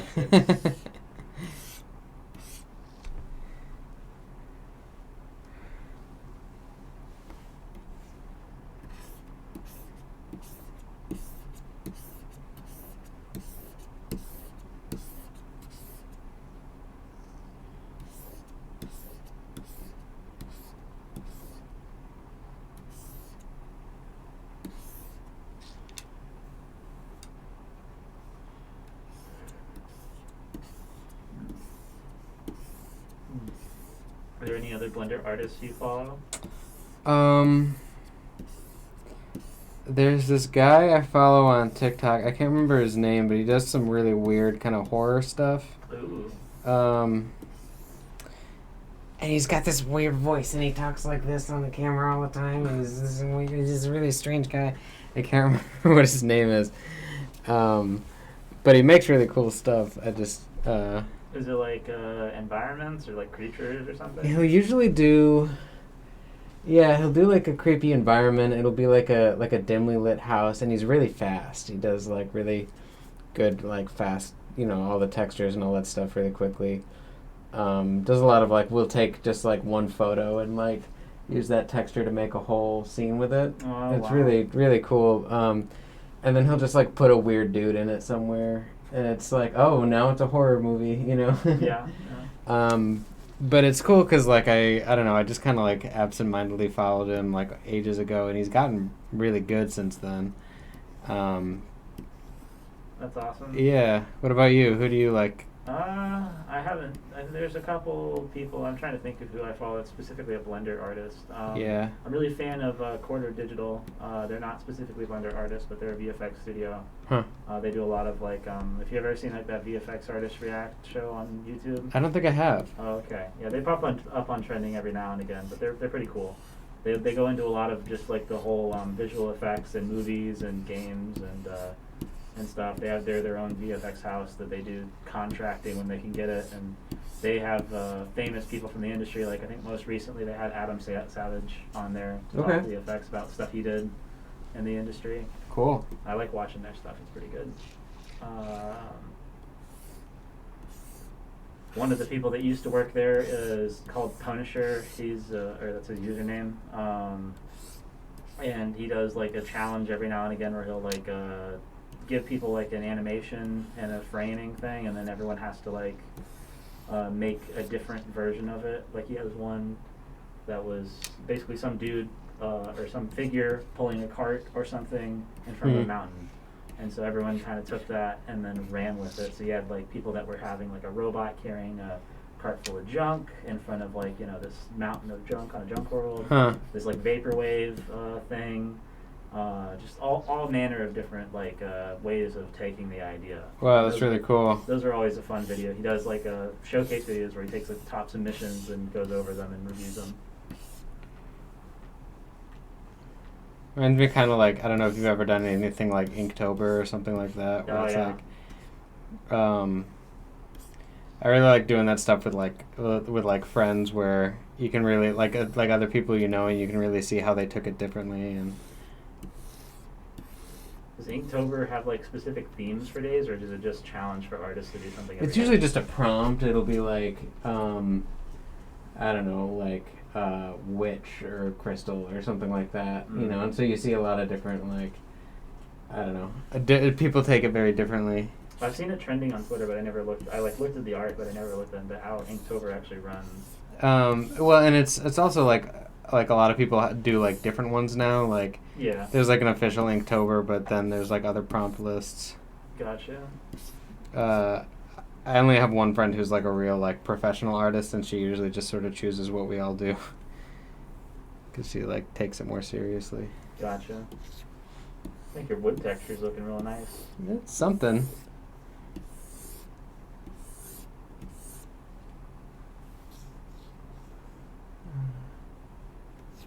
Okay. Got some depth or something to it, some dynamics. kind of somewhere between wood grain and tie-dye. Yeah. Okay. It's perfect for Captain Chillbeard's. It's Captain Chillbeard. Yeah. Okay, so what do we do next? We've got a... So do you want to add metallic to it? yeah. Or you want to mess around with Oh, you know, roughness? I might go back over and just divide this up into like planks Oh, real yeah, quick, do a just so I dark- can do that too. Yeah, go for that. Okay, so I'm gonna go darker with you.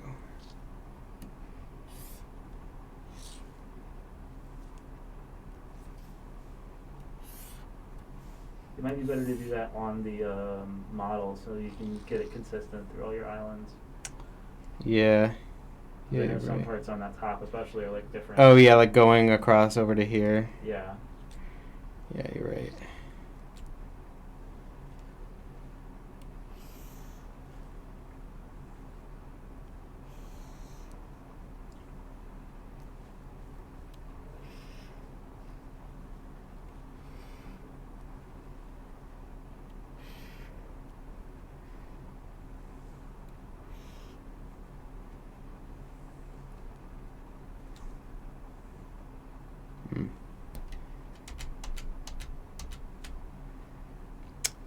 Getting the right perspective is really important. If you want to use the numpad, you can get perspective locks.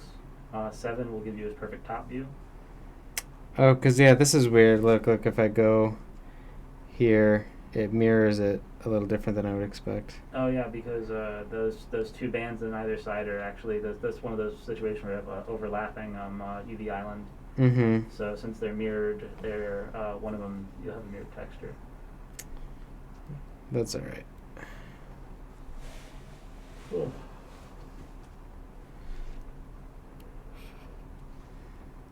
Just not going to think too hard about it. Practice exercise. Yeah, that's what this is. It's okay if it looks a little jank. Yeah.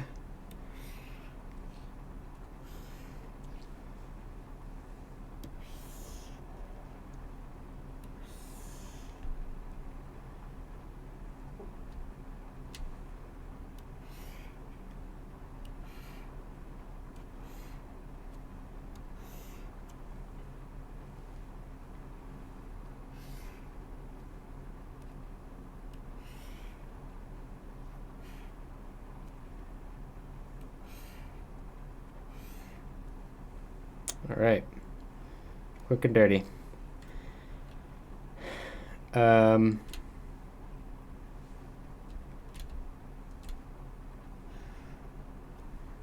make that look intentional. All right. So now I want to do my metal. Is that right? If you want to, yeah. Okay. So if to do metal, you're going to need to first save the current image you have for the diffuse. Okay, yeah. So image save. Yep, image save. You already saved it when you made it, so it should just like get rid of the little asterisk. Okay. All cool. right, then you want to make a new image. Image new. Call it Jeff Chest Metal.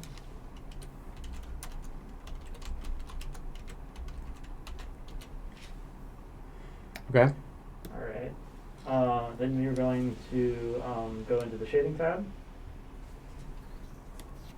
Oh, and I want to plug it into the metal. Yep. Make a new. You already have that second image texture node right there, so you can drop down the image. Find Jeff Test. Jeff Chest metal.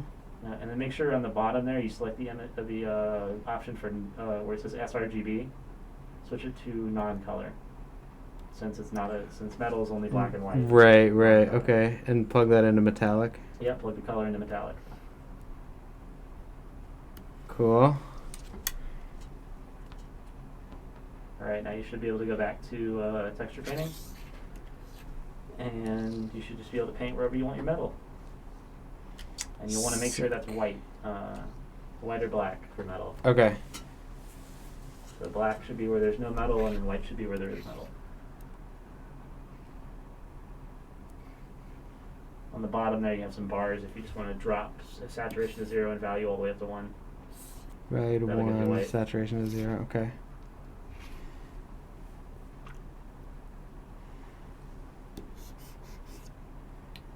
So 1.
Pretty sure you are too, yeah.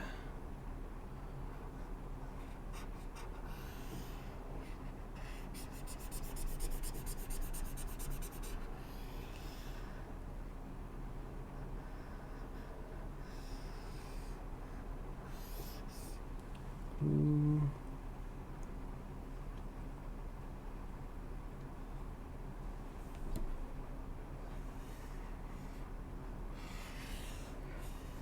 It's pretty easy on this texture, but I bet on like more complicated models, painting directly onto this is very confusing. Oh yeah, it can be. It's where it's nice to have the option to paint in either or. Uh-huh. So it's really up to your preference and what comes up in the situation. Yeah, like this is pretty simple, but I bet like a, I don't know, like a three-legged Spider-Man or something. Three-legged Spider-Man. I don't know why I said three. Is he an NPC? At least, oh yeah. So they did have 8 or Yeah. however many spiders have, and then oof, by the end of the game, Yeah. we have a very disastrous-looking model. Oh, that's sad. Yeah, it's a really dark story that I'm writing. It's my fan fiction.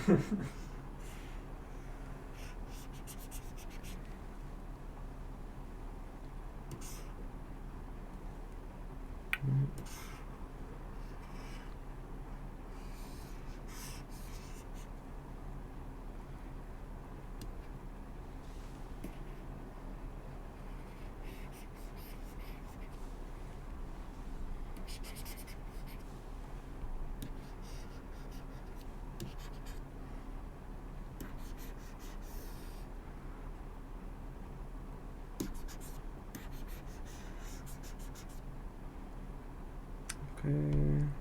So did three-legged Spider-Man get lose his legs trying to get this chest? Yeah, actually, he has to go through the vapor ocean and find his remaining legs, which are Right. in the chests. Exactly. So, You can't swim in the vapor ocean because it's vapor. yeah, right. You just fall. Which is gonna save us a lot on rendering costs Oh, because Water. it's just you can only see about a foot in front of your face. It's gonna make things really easy for us. Okay, what are you? I don't want that. Okay, I think that's the metal parts. Do you not want the did you already color the yellow Oh, did I parts? color this? No, I didn't. Good call. Alrighty, nice. Sick. So now if you want certain metal parts to be shinier or not, you can add a roughness map. See if you Okay, can so do we're this. gonna save this, right? Yeah, save it.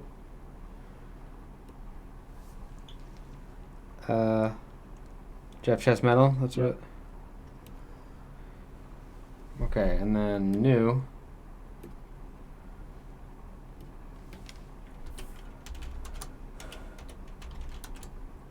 Jeff Chest, Rough. rough.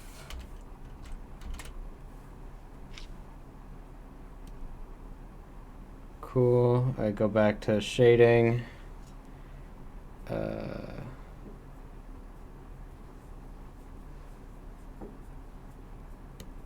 So just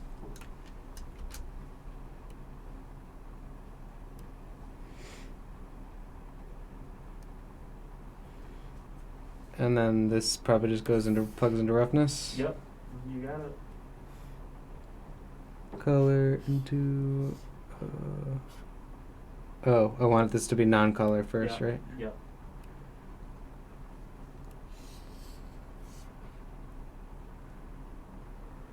And look at how shiny that is. Oh boy. Wow.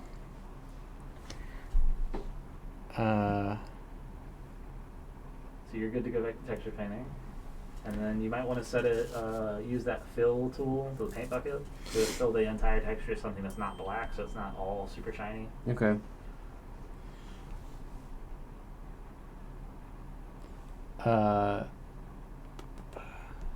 Sorry, say that again. So fill tool. Yeah, fill tool. You got the color set to like gray, so yeah, there you go. Now it's Okay, all so that's shiny. kind of reasonable. Now you That's can- honestly, that's like a decent level of shininess. Yeah, you can leave I it might there. only want to go like, and then maybe I'll mostly just make the wood less shiny. Sure, yeah.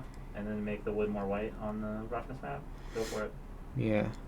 Okay, or maybe I'll go like a little lighter is shinier. Lighter is shinier. Or lighter is more rough. Darker Oh, is okay. shinier. Sorry. Just like a little more than that. And the roughness can be pretty quick, so make sure you test out your values whenever you do it. Yeah, it almost has kind of like a Spyro the Dragon sort of. Yeah, Like- yeah, I'm looking at kind of like a Sony video game Yeah. vibe from it. Something like Ratchet and Clank or something. Mm-hmm. Okay, so then I'm gonna go back to lighter, go mid. I'm also going to teach you a trick on how to make this look way better with like the least amount of effort ever. And just, Okay. whenever you're done with the roughness map.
Word. I think that's all the wood. All right. So go back. So save your roughness map first. Okay. This is the secret trick to make any 3D texture painting thing is just draw highlights on the edges. Oh, yeah, okay. So basically go back into diffuse and select your color for I just pick the image here. yeah, or no, you would diffuse. go back into you can do it there, yeah. But if in texture painting on the top panel, where the little wrench and the screwdriver are, The little wrench and the screwdriver are. it should be where your materials panel is. Up on that, like it has like where you were selecting between materials and textures and modifiers and everything. At the very top of that should be a wrench and a screwdriver. I'm sorry, I'm looking at a very complicated menu. All the way to the right, All the way to the right. Okay. where your hierarchy is.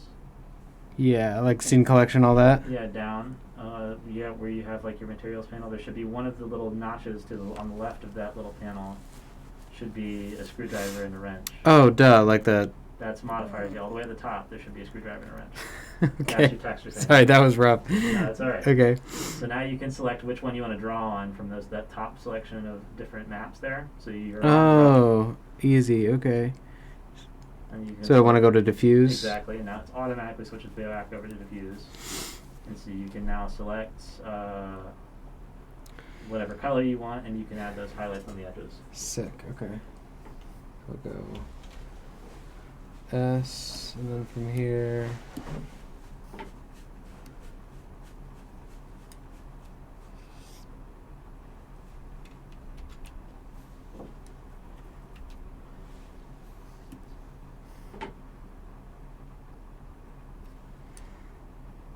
Maybe I'll go strength down.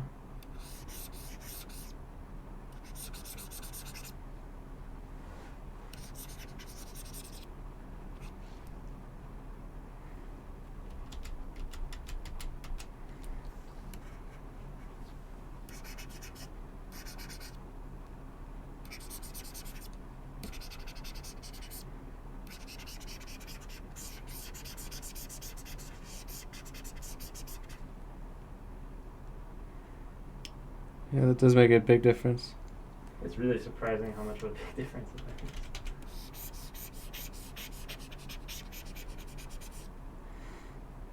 But basically, the principle there is you try to do like normal painting techniques to add extra detail to something, because you can do a lot with just the texture to make something look like. We were talking about how much normal's added earlier. Yeah. Just your basic shading and your texture will do even more like that too. Yeah, definitely. So a combination of that plus normals. Like if you wanted to add little bolts on there, you could do like a dark circle, so you show where the bolt kind of like it dips in before you do the rivet. Oh, for sure. And then you do the metal part for the rivet, and then a little white highlight where the tip of the rivet is, and then you could add normal on top of that, and that'll look very convincing. Oh, sick. Yeah, a couple years ago, I had a period of getting really into like mini painting. Yeah. And I don't know, it definitely tickles the same part of my brain that did. Oh yeah. This Where, is like, for anyone that likes painting models or whatever. This is basically the same thing, and it takes it to the digital art medium. So.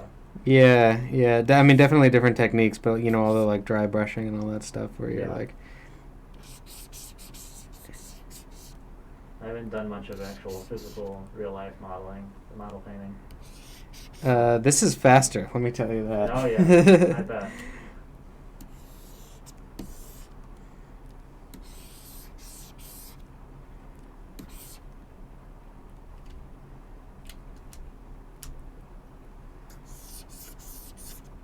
And after you do this, you want to do normals and call it done? Yeah, sure. If we've got time, we're in the final little minute here. Yeah.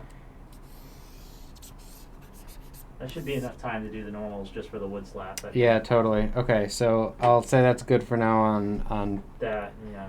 So now go back to the save your diffuse. Okay, image, save. Yeah. Go back to Shading. Shading. Yeah. I'll teach you another little trick. So duplicate your image texture node there, and then hit X on the right side next to that image that's there in that node. X on the right side next to the image. Yeah, there should be an X. Oh yeah.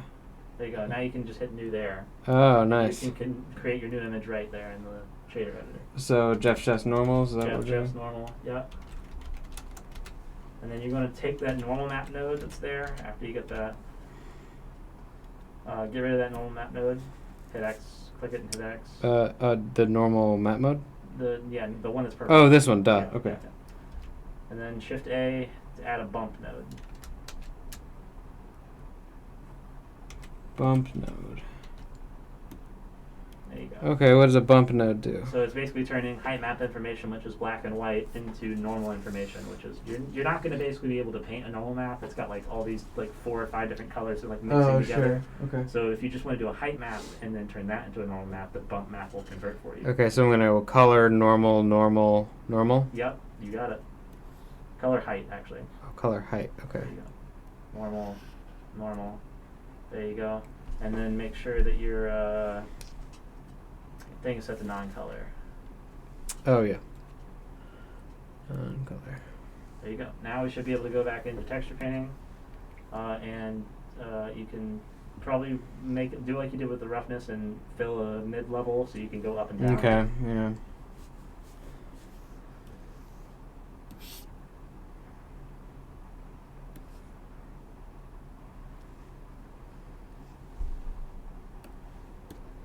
There you go. And then you can do black to go down and white to go up.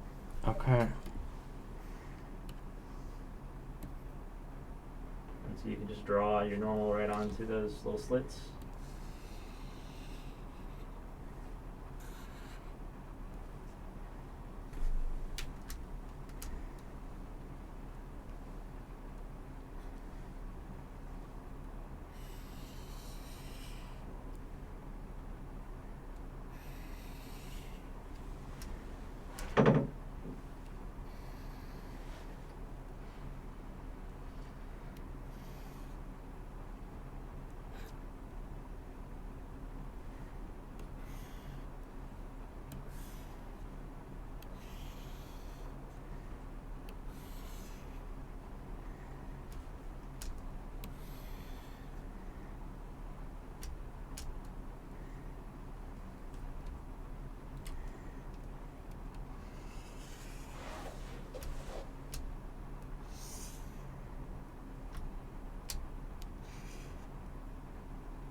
Probably had my brush a little too big, but that's all right.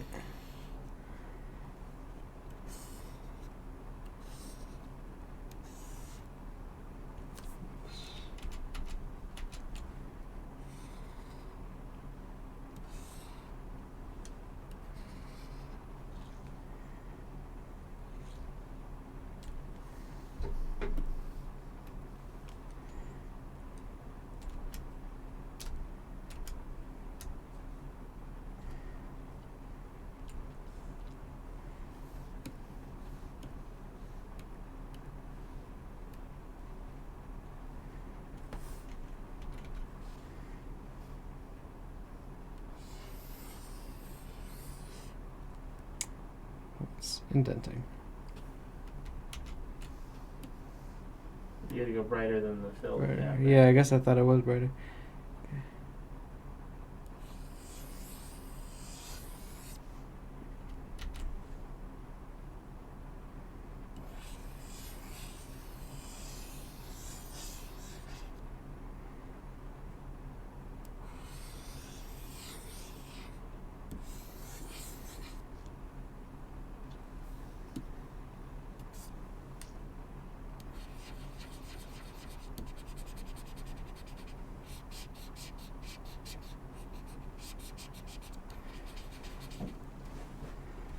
Awesome job. All right, cool. Give them a look-see.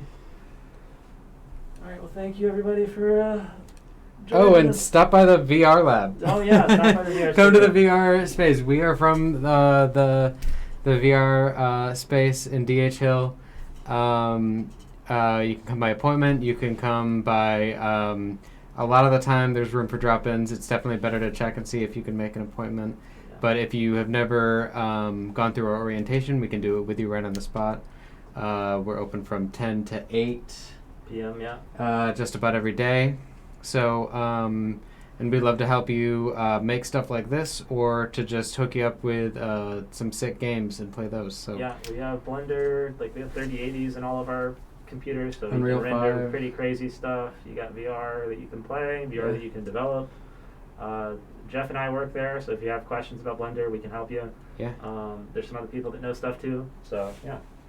Thank you guys so much for coming and watching stream with us.